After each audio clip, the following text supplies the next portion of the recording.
Hey everyone, how are you? Welcome to Eclipse reading as I promised on my message of the day. So, I just wanted to briefly give you astrological update and then I'm going to do sign wise tarot reading for each sign. First of all, the eclipse is already over today in the afternoon, Finnish time, and I'm recording it in the evening because, again, I'm not very good with timings. Most of my followers know that, but luckily eclipse energy lasts for 6 months till next eclipse. So it might be still a good idea to record these videos and upload them because it will guide you for next 6 months. So this eclipse is a special one because it's happening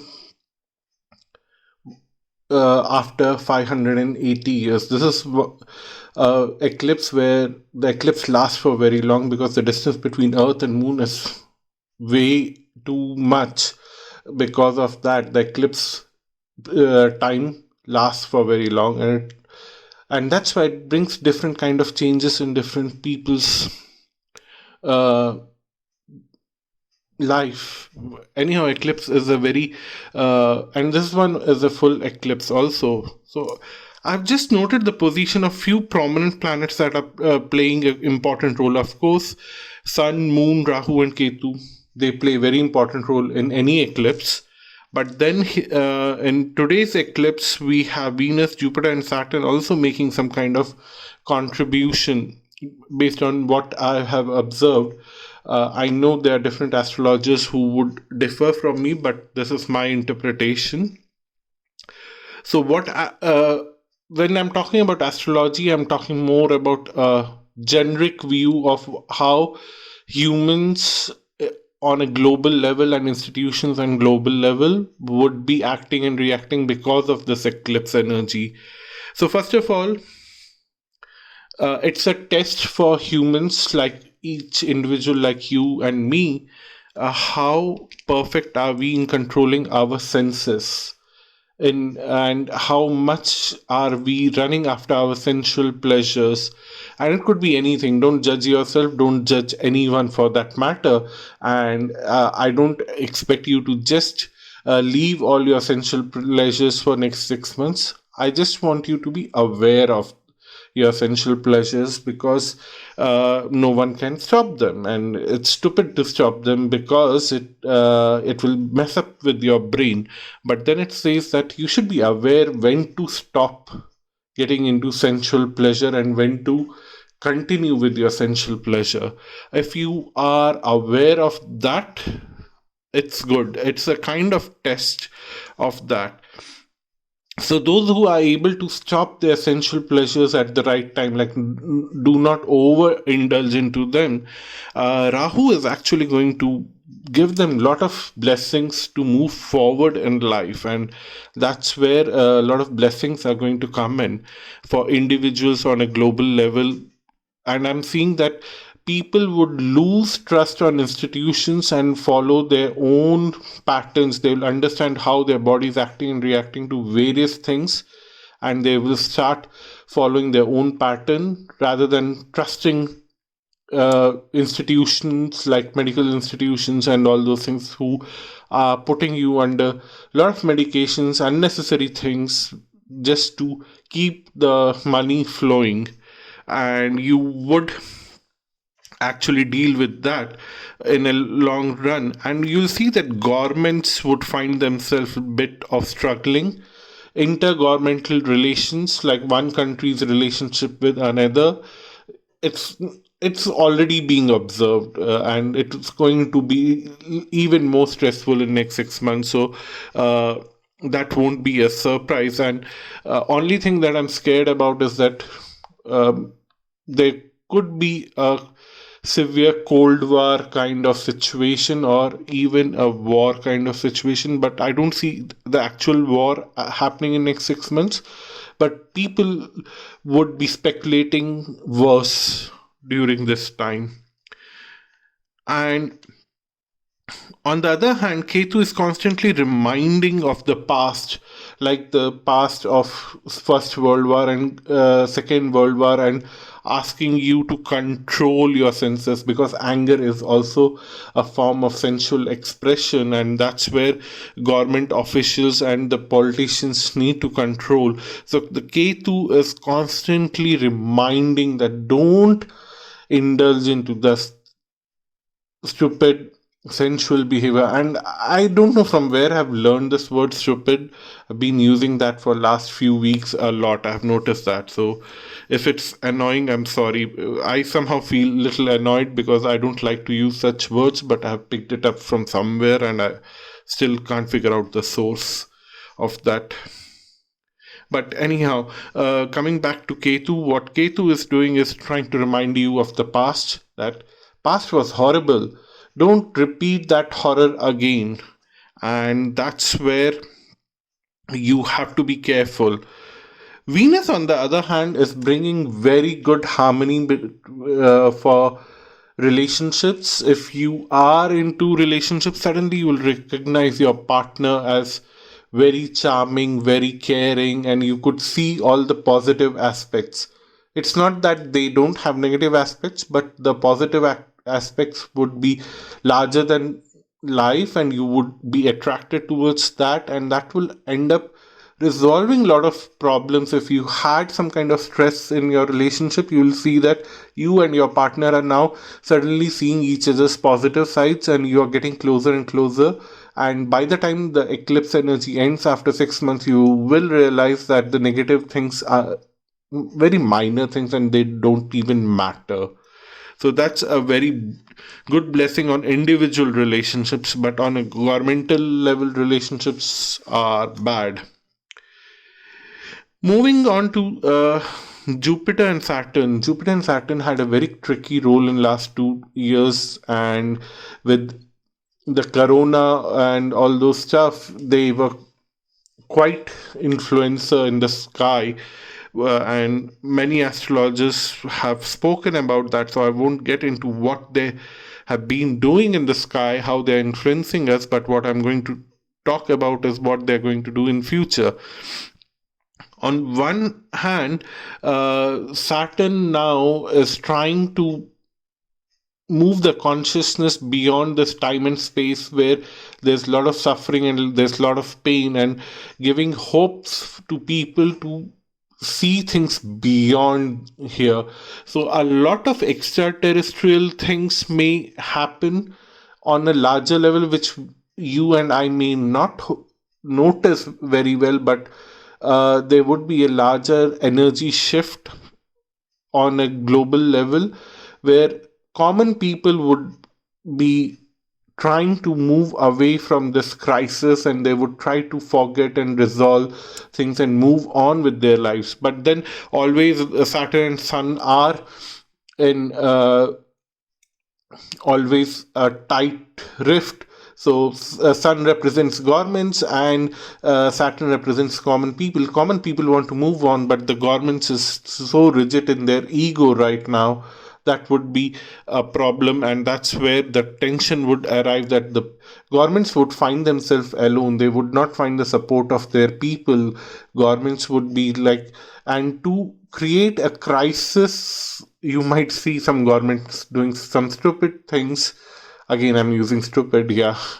Some crazy things to get attention from their people, and that's where they would indulge into tough fights with neighboring countries so that they get some attention, that they and they divert the attention, that they have neglected a lot many things within the country, but now there's a time of crisis where they have to deal with another country, but everything would be created because of ego. On the other hand, Jupiter is trying to set up an whole new pattern. Jupiter is going to change signs day after tomorrow. It would move into Aquarius.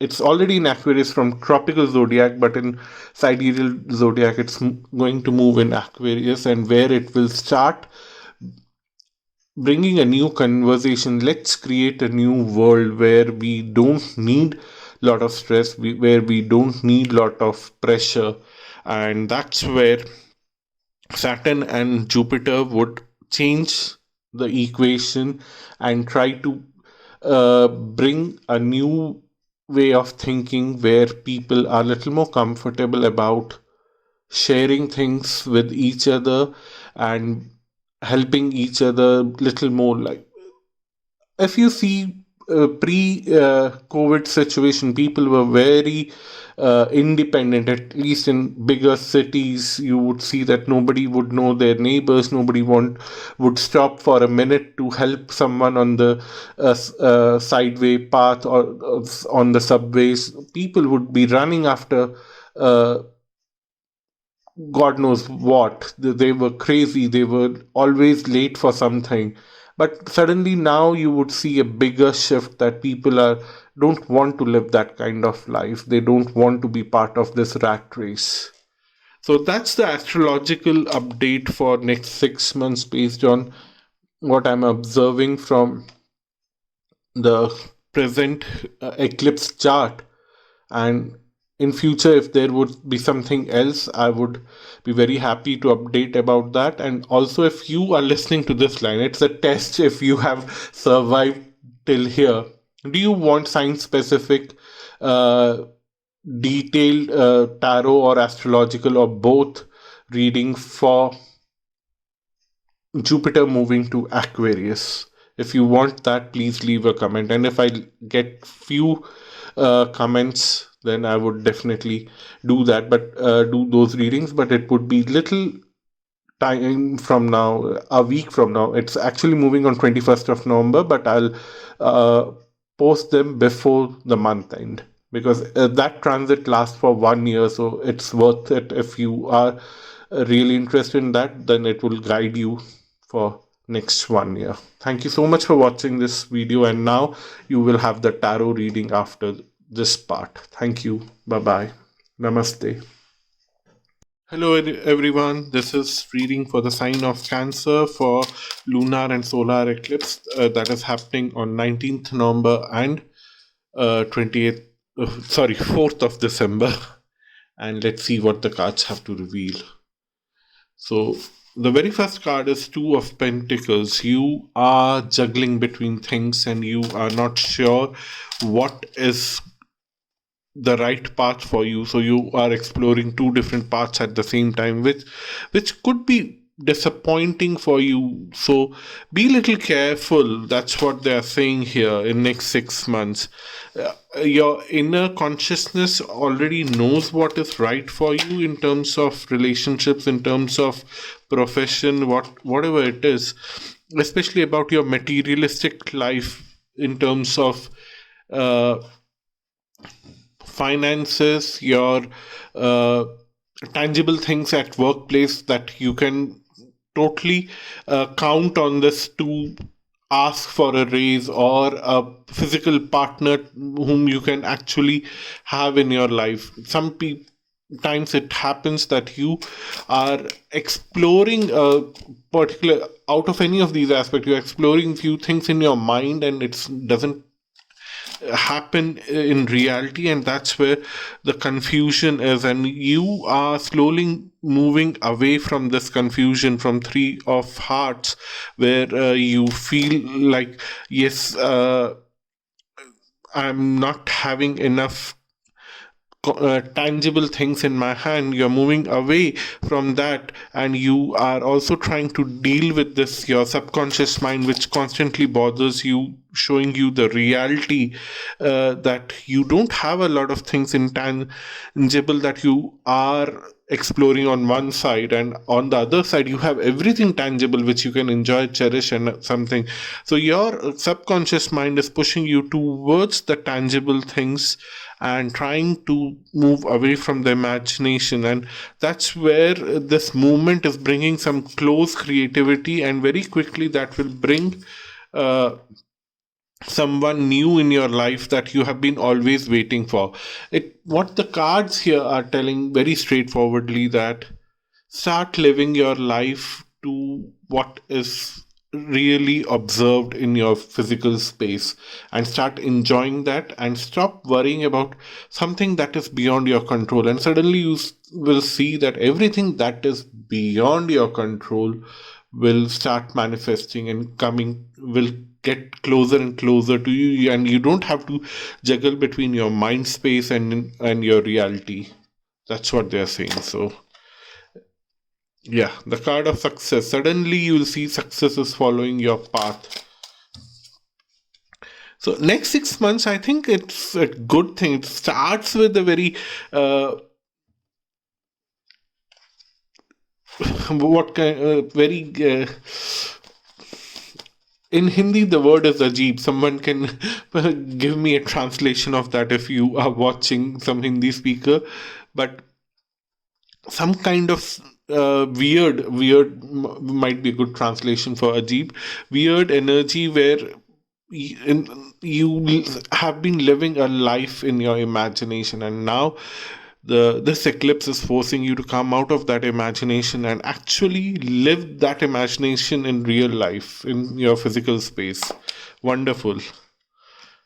And yeah, that brings stability to your life, that brings more power to your life. And anything that I have described here, if you're living an imagination in terms of your work relationships, you would suddenly have a very cordial and stable relationship with people around you, and you would possibly get a long term contract. And anything, if I have described here, which is relatable to your relationships, that you're just living that relationship in your own imagination, suddenly when you start living it in doing conscious things in your physical world, you will manifest things in a different way. It might end up into a beautiful wedding also. So that's your reading, Cancer. And yeah, and the judgment card, I'll like to put it here at the top of everything, that things are being heard. All your imaginations were getting recorded in your subconscious mind, and the subconscious mind is now saying that I'm prepared to support you in physical reality. Go ahead and now manifest it. So that's your reading, Cancer. Thank you so much for watching this video. If you want to have a personal reading with me, visit my website astralluck.com. The link is given below. Namaste.